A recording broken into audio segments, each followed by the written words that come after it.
Viewers, welcome back to my Annapurna রান্নাঘর।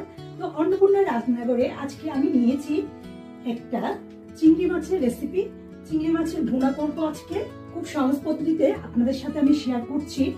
প্রথমে আমি চিংড়িগুলোকে পরিষ্কার করে কেটে পরিষ্কার করে এদিকে ময়লা যেটা ছিল ওটা বের করে নিয়েছি, পরিষ্কার করে নিয়েছি। এ পর্যায়ে আমি এখানে অ্যাড করব সামান্য পরিমাণে লবণ। আপনারা দেখতে পাচ্ছেন আমি লবণটা দিচ্ছি। এরপর আমি এখানে অ্যাড করছি হলুদের গুঁড়াটা। হলুদের গুঁড়াটা দিয়ে আমি এটাকে ম্যারিনেট করে রাখছি। সামান্য পরিমাণে হলুদের গুঁড়া দিয়ে আমি এটাকে ম্যারিনেট করে রাখবো।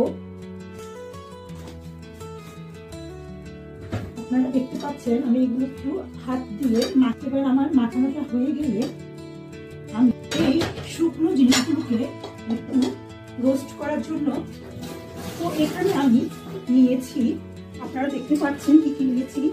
এখানে আমি এলাচ নিয়েছি, জিরা নিয়েছি, দারচিনি নিয়েছি, শুকনো মরিচ নিয়েছি, তেজপাতা নিয়েছি, গোলমরিচ নিয়েছি কাঠবাদাম, গোলমরিচ আর হচ্ছে লং, তারপর হচ্ছে কাঠবাদাম আর হচ্ছে কাজু বাদাম। তো আমি একটু চুলো একটু রোস্ট করে নিচ্ছি। সবগুলো উপকরণ আমি দিয়ে দিব, দিয়ে এগুলোকে একটু ভালোভাবে রোস্ট করে নিব।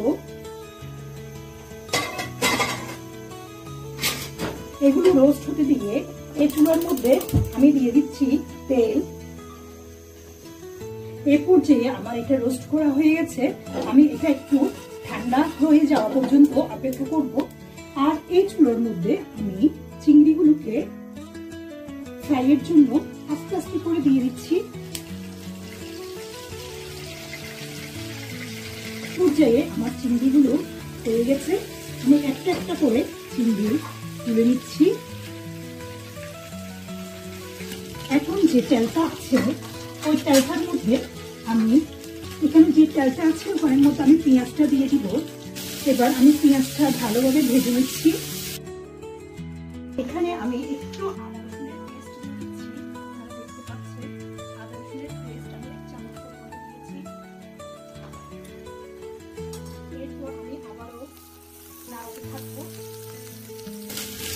পেঁয়াজটা হালকা বাদামি রং ধারণ করলে আমি এখানে রোস্ট করা মশলাগুলো দিয়ে দিব।